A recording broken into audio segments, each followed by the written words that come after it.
and then it just warms up, you know, like yesterday was nice, but that damn wind was blowing and it was cool. Yeah, we weren't down here. I know it. We worked outside all day yesterday. Raking. 45 Raking seconds. apart. Huh? About 45 seconds. Well, that one over there says we got 2 minutes. Well, Start whenever you want. We won't catch y'all for starting early, will we? Only from the Somebody that people watches overseas. this will come online and go, From your well, I wife started early, I watching. missed She the told you she was beginning of still it. She watches us. She's not this morning. She said she If couldn't sleep anybody last does night. watch it. I'm sure there's somebody out there that's gotta criticize about something, so they watch for mistakes. Like starting a minute and a half early. Yep.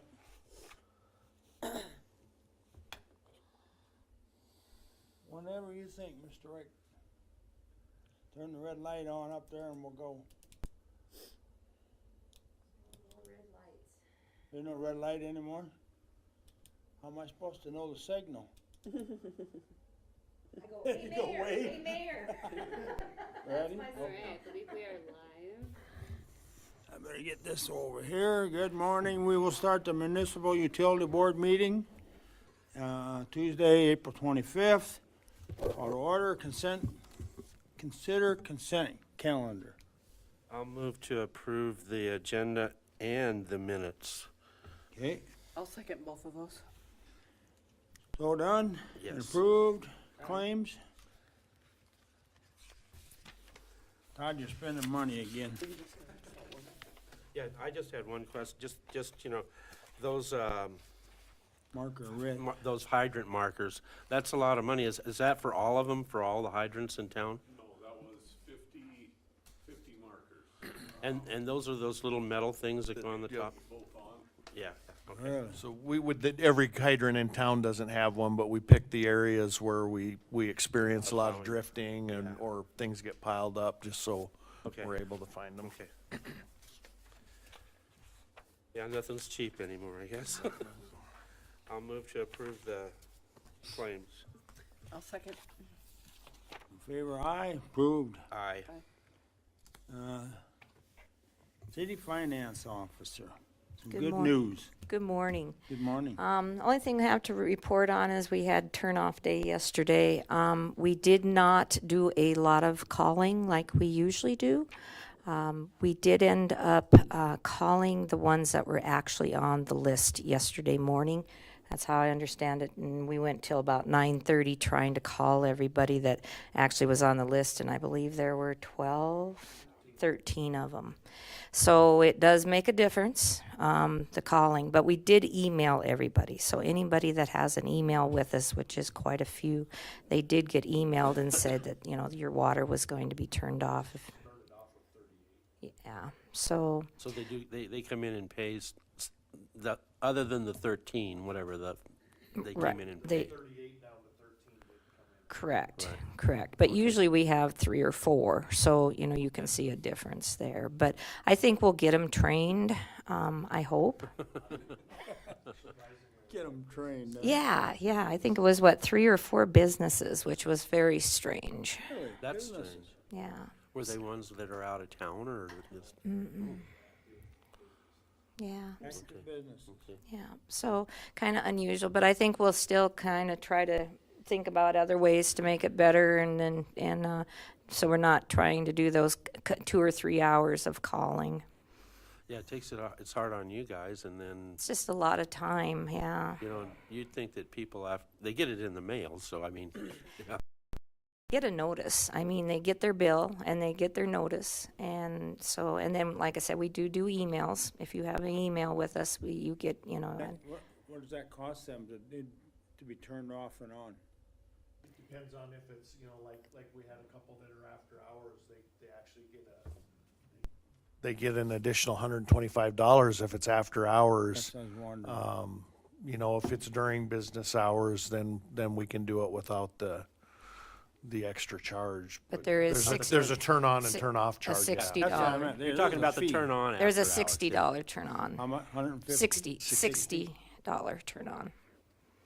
Yeah, so, and we've got 3 or 4 off still today, and one going on, one called early this morning. Boy, You know, when you send them out an email, it sure would be and also an added thing to put in that email or communicate with them that they can put some sort of an automatic payment on. Yeah. You know? Yeah. Oh, you mean go in and they can pay it online? Is that? Well, you can Oh, set I'm your on- bank, Auto you can set up auto pay. Oh, yeah, absolutely. The other thing is by Let the them know time, that they can do that. by the time they're on the actual shut off, it's 2 or 3 months. I mean, it's not Yeah, I know. just they missed a single payment. Yeah, yeah. Yeah, Yeah, correct. you know, that's the no-brainer thing for people to do if they think they're gonna get lackadaisical. Right. On that email, does it say anything about that auto pay? I don't believe so. It may say something about express bill pay, that you can pay on express bill pay, because we, Yeah. you know, push that all the time. Right, So, and of okay. course, on express bill pay, you can set it up as automatic, so. Right. But I think a lot of these people just don't have the money. You know what I'm saying? They just don't. I mean, even if they were on, And that's why they don't want it on auto pay, because Because then it come would out be- and they boom, would come they out don't the have any bank. money in there. correct. They're having to orchestra how they're paying their bills, I'm pretty sure, so. Yeah. So, but like I said, I think we're gonna move forward that way and try to get away from them calling. All righty, thank you. Thanks, Faye. Customer concerns, everybody's happy. Kurt, Todd's doing a good job. Water superintendent's report.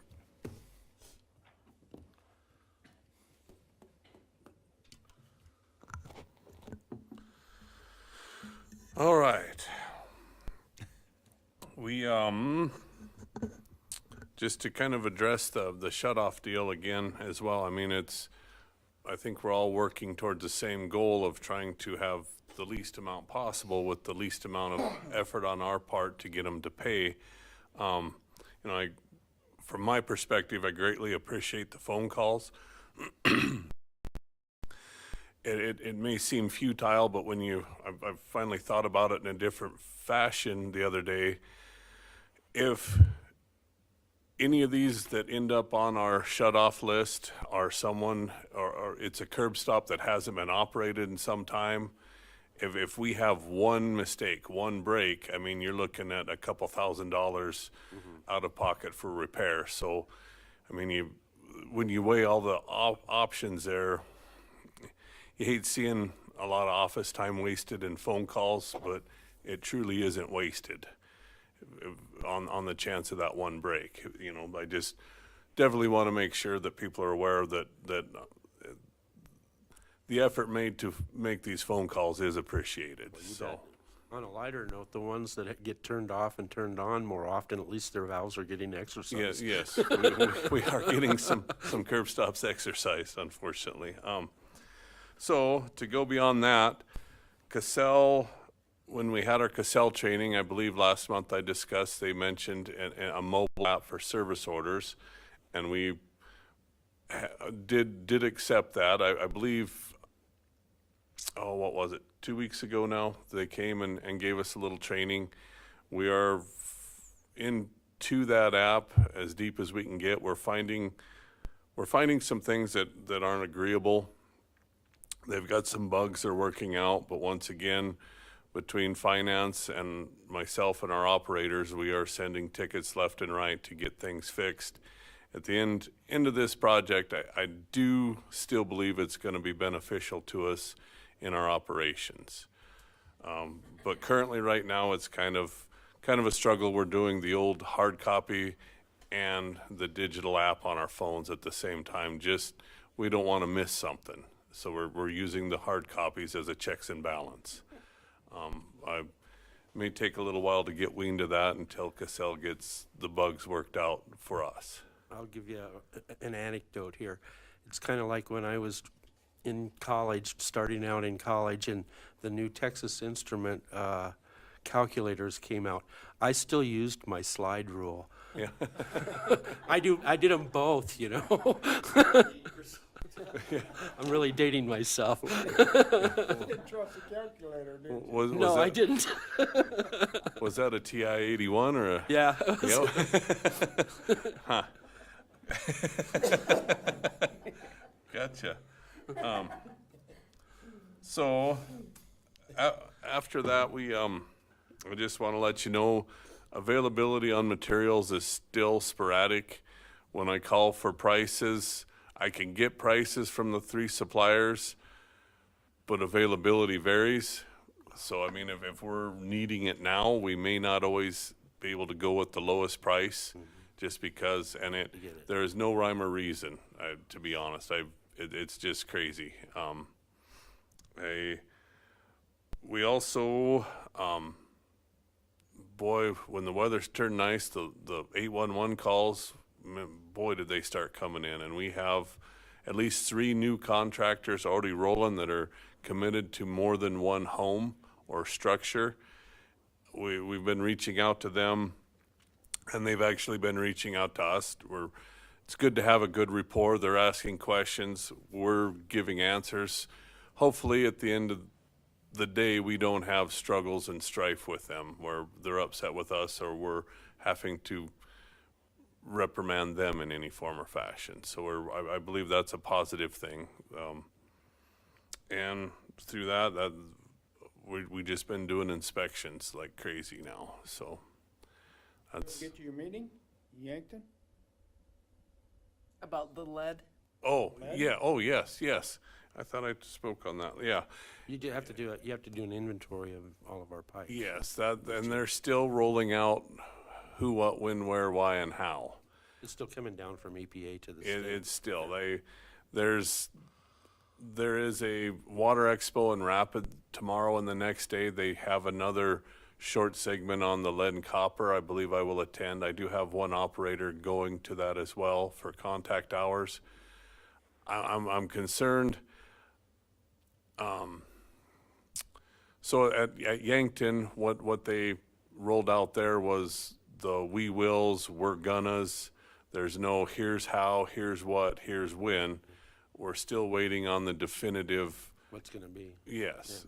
Through the process of that, and I go back to the Cassell training prior, the only thing that they did elaborate clearly on was that there is our side of the service line that needs an inventory, and then there's the customer side. So with what we've done, there is a very high likelihood that Cassell, where we've entered our inventory or a lot of it, will transfer to what the EPA wants. It's not 100%, but I still have a very, very high likelihood and hope that our effort was not wasted, even though it wasn't a whole lot of time. I mean, we have the books, we enter it, to transfer. As far as the rest of the Yankton conference, there was a lot of good things there. I didn't bring my notes with me. They talked PFAS testing, how they discovered another 200 different types of PFAS that we're not going to be tested for yet, but we're going to someday. They probably aren't even out here. in this area. They don't even. They're finding PFAS everywhere all the time. There's natural PFAS. There's man-made. It's just crazy. I think it's just a new discovery like air. Every day there's something What new is in that. PFAS? Oh, boy, you put me on the spot for the technical name.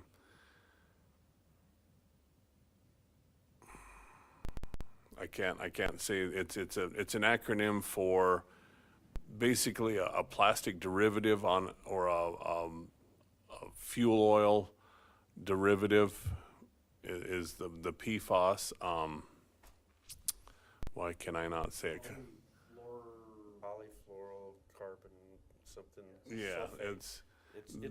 It's something that's in plastics. Oh, gotcha. I can't pronounce it, but polyfluorochemical chemicals. yeah. They're like polyfluoride. It's a the most common statement is PFAS, but there's PFAS. I mean, there's literally they're at like 10 or 11,000 different compounds that fit this. So where we're at now is I believe we're testing for 4 of them that they've recommended as the most critical. And the scary part on that is they're counting parts per trillion. It's a group of chemicals that are used in different things, like in coatings, or some of it was in foam for fire. Paints, It's just a group of chemicals. yeah. Yeah, I guess They- they've done it. There's probably these tests that they do, whereas 1 part per trillion causes 1 in 10 million chance of getting cancer. And so There's, EPA is saying, we don't want any of that out there. and that's where they're at. The speaker, the thing that I did pull from that struck me is 1 part per trillion is basically the equivalent to 32 seconds in 1 million years. So, I mean, when you want to do a part per trillion, so I'm very hopeful that we have a non-detect on any of this, so. It's like the number of marbles that can be in the Gulf of Mexico. Yeah, You know? pretty much. That's, any other questions? Oh, good job. Thanks, Todd. Thanks, Todd.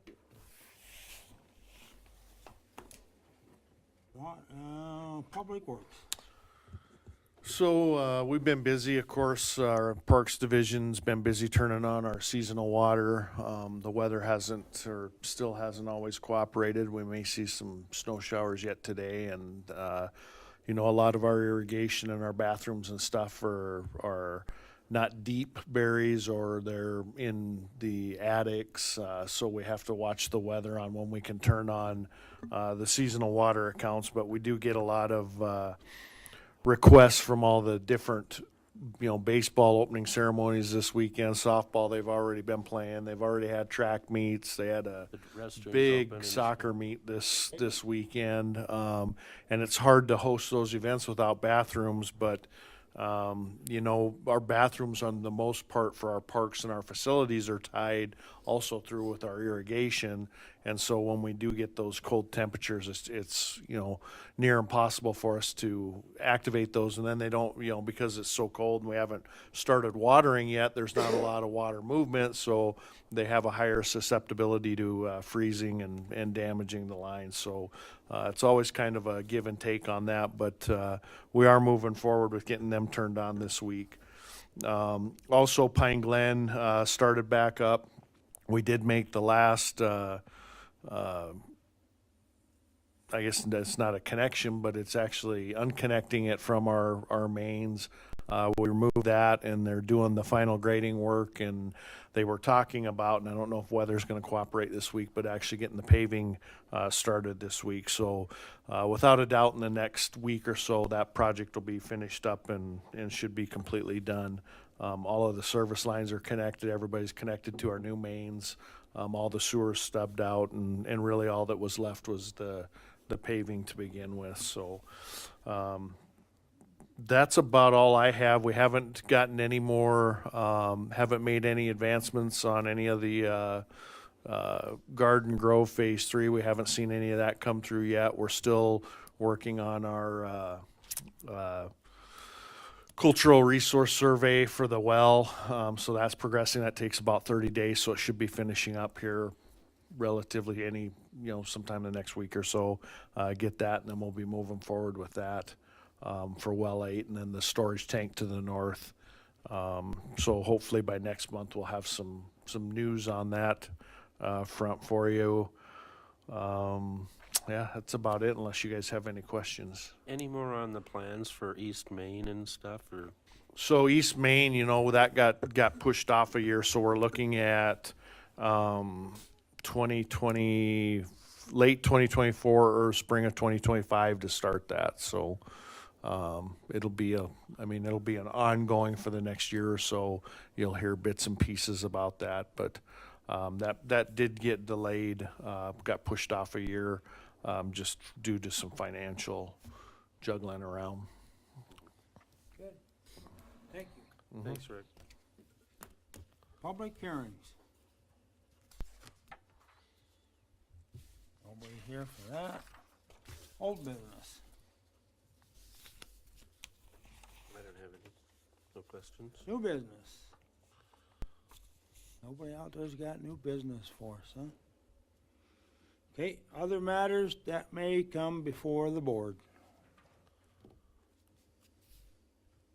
Don't need executive session. Number 13. I'll make a motion to adjourn. I'll second it. Okay, Aye. aye. Thanks, everyone.